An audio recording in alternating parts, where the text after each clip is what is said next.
Congresswoman Omar, the last time I spoke to you, you said that I was stupid for asking you about your financial disclosure, but there's some discrepancies on there. Would you like to explain that? How did you make such a big mistake on it? Absolutely, you're stupid for asking me anything. I am? Yes. Well, what about the American people who are wondering how you made such a big I have mistake? explained to the American people.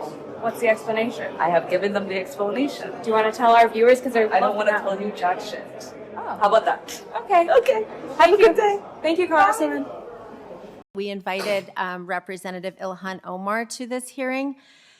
We left her 2 voicemails at the end of March. We've written 2 letters, one on March 13th and one on March 30th. We also sent an invite on April 15th via her scheduling portal, and we have not had any response. This is actually crazy. They invited Ilhan Omar to testify, called her, emailed her, sent letters, and she just never showed up. No response, nothing. But here is where it gets interesting. The bill she wrote is now being linked to a massive fraud case. And when they start connecting the dots, this gets really uncomfortable. Watch this. We're going to turn our attention to a discussion of the Feeding Our Future fraud. And we will have a presentation from the OLA, from a fellow at the Center of the American Experiment, and the Department of Education. But first, I want to note for the record that we invited Representative Ilhan Omar to this hearing. We left her 2 voicemails at the end of March. We've written 2 letters, one on March 13th and one on March 30th. We also sent an invite on April 15th via her scheduling portal, and we have not had any response. And I do think it's very important to this discussion, and so I'm just going to reference why I wanted to bring her into this conversation, and I know my friends on the other side of the aisle are curious, but so there's a lot of talk in a lot of these reports about how the Feeding Our Future happened because guardrails were taken off the federal school nutrition program. And that is absolutely true. And the first time that happened was in March of 2020. And it was, sorry, I'm looking for the name of the law. But it was in the Families First Coronavirus Pandemic Relief Act, passed in March of 2020. And one of the elements of that bill was something called the Meals Act, which was Representative Ilhan Omar's actual bill that she got incorporated into this larger coronavirus package. And that Meals Act is what took the guardrails down on eligibility, on using the meals no longer had to be consumed on site. They could be for a group, not for an individual. And so the Meals Act really is what loosened the guardrails on the whole federal nutrition program that led to the scandal we have seen that we now call Feeding Our Future, but was actually much broader than that. And these are serious questions that I actually have for her and her staff, and I will send a follow-up letter after this hearing because I hope that they will respond, because it really does matter for understanding how we got here. And so because she did not respond, I thought it would be good to play a video where she, in her own words, is talking about the Meals Act. And so in lieu of her testimony, we're going to hear from Representative Omar herself from a video that she recorded for Somali TV, and it will have subtitles so we can all understand it. And that was from the spring of 2020. You can play the video. horta aad iyo aad aan ugu faraxsanahay in maanta safari aan soo gaarnay sida dadka badan ay u og yihiin ciyaalkeena yar yar ilaa iyo number la eg 20 milyan oo ciyaal iskooley ah waxay cuntadooda ka helaan iskoolka kaliyo marka waxaan fursad u helnay in aan sharci soo gudbino oo la dhahayo Meals Act oo u fududeynayo in waqtigaanay pandemic aan ku jirno oo dhalinyarada iskoolka aynan joogin oo guryahooda ay joogaan aynan gaajoonin oo familkoodi wili ay fursad u helaan in cunto ay helaan oo meelo qaarkood laga qaybinayo ay cuntada ka soo qaadan karaan marka aadaan ugu mahad celinaya safari in ay tahay meelaha sayti oo diyaarinayo cunto maalin kasto dhalinyarada ciyaalkii iyo familkoodina ku taakulaynayo cuntadaasaytii maalintii keliyo safaari waxay cunto siisaa 2,300 oo ciyaal ah iyo familkooda taas waa mid muhiim ah sida aad u ogtihiin dhalinyaro badan gaajo ku nool waddankaanayti ama familkooda fursad u helin in quraac qada iyo casho ay siiso marka in qadadaasaytii ay meel ka helaan aaday u muhiimsan tahay bishaan ramadaanka oo familiyaalkeena badan iyagoo aan shaqo haysanin iyagoo aan taakulayn kaleeta helaynin in aynan ka walwalin ciyaalkooda yaryar sidii ay qado ku siin lahaayeen waa muhiim marka waxaan u mahad celinayaa safaariyo kaleeta iyo dadka badan oo maalin ilaahay keeno fursad u qaatay in ay u volunteer gareeyaan oo ay taakuleeyaan familiyaalka. Thank you. So as you saw in the video, she talks about using the Meals Act as a way to make it easier for families to get access to food during the pandemic. And I do plan to follow up with her staff or her directly if she would provide testimony on the record or in a written response about why she brought that, how that actually materially affected the ability of restaurants like Safari, where this video was filmed, which was the #1 meal site sponsor in all of the Feeding Our Future site sponsors. They got $12 million, and they were later indicted. So I think understanding her role in this is very important for the history of understanding this case. And with that, I'll leave it at that. Madam Chair, just a quick question about that. Yes, Lee Pinto. So I saw Congressman Stauber voted for that bill as well. Are you planning to bring him in as well, Madam Chair? He wasn't the author of the bill. Okay. So I think she was the author of the bill, and she brought that to this larger coronavirus relief package.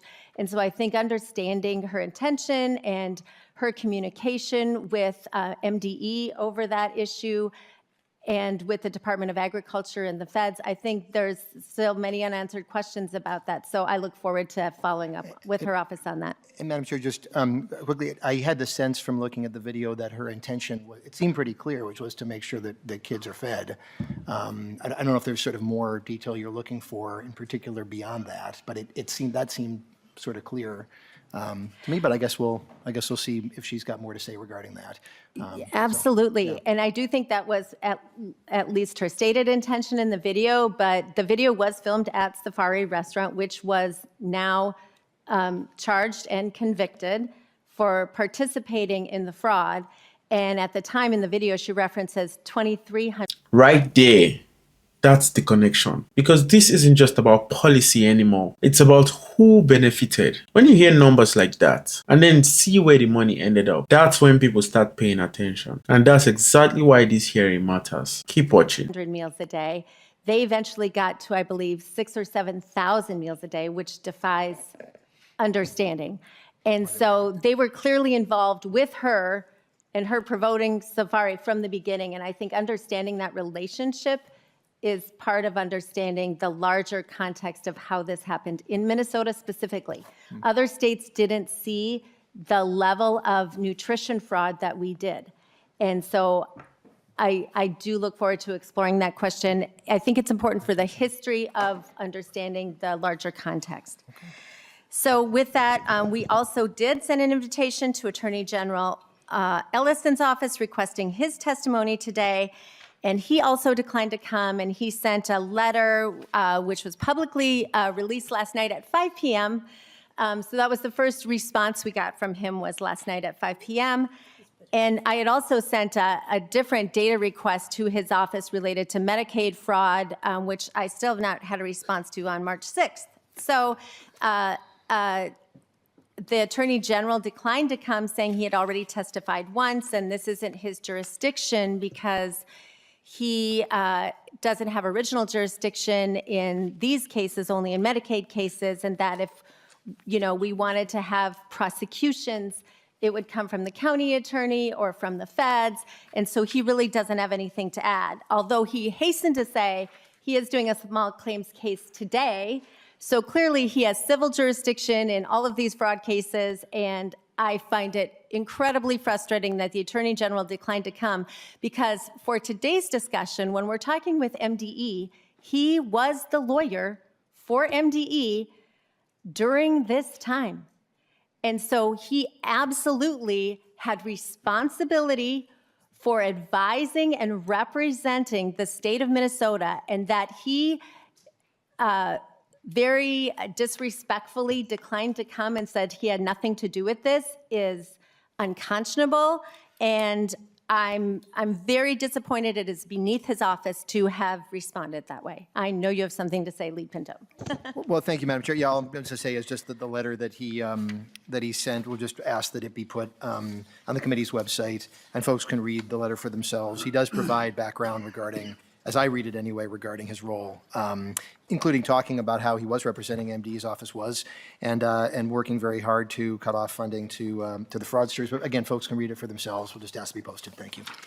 Thank you. Yes, we will post it. And it's also, he put it on his own Twitter page yesterday, so it's been out there for a few hours. And I would like just to note for the record, since we're putting things on the record, and I will make sure these are added as well, that the Attorney General has had very conflicting statements on his involvement in Feeding Our Future. And so when the first announcements were coming out in September of 2022, he put out a statement, quote, he and his office have been, quote, deeply involved for 2 years in holding Feeding Our Future accountable. This was September of 2022. And, quote, I'm not seeing it, but he claims that, oh yes, here it is. MDE and the Attorney General's office brought their suspicions of fraud to the FBI and fully cooperated with the investigation that they jump-started. And so he's saying this in February of 2022, but then when he comes to testify in our committee last year in April of 2025, he then follows up with when there had been a recording about him meeting with the Feeding Our Future, some of whom were later defendants, in December of 2021, and we discussed that with him. He put out an op-ed saying in January of 2022, a month after his meeting with the people involved in Feeding Our Future and that recording, my office got our first indication from the FBI of the scale of Feeding Our Future's illegal conduct. So in 2022, he's saying they led and they brought it forward and they were in charge. And then in April of 2025, he said, oh, we had no idea. We got our first indication in January of 2022, right when the warrants came out. So his contradictory statements on this need to be addressed, again, for the public record, and I'm very disappointed. And that's why this moment matters. Because this isn't just about one hearing. It's about accountability. When something this big happens, millions of dollars, public money, people expect answers, simple answers. Who approved it? What went wrong? And who's responsible? And when the people involved don't show up, that raises even more questions. Now look, intentions and outcomes are two different things. A policy can start with one goal and end up being used in a completely different way. And that's what people are trying to figure out here. What actually happened? Because once you start seeing the connections, the timelines, the funding, the people involved, it becomes a bigger story. So the big question is this just mismanagement or something deeper? I want to hear from you. Drop your thoughts in the comments. And if you want more real straight to the point breakdowns like this, make sure you like, subscribe. I'll see you in the next one. Stay sharp, stay informed, and stay free.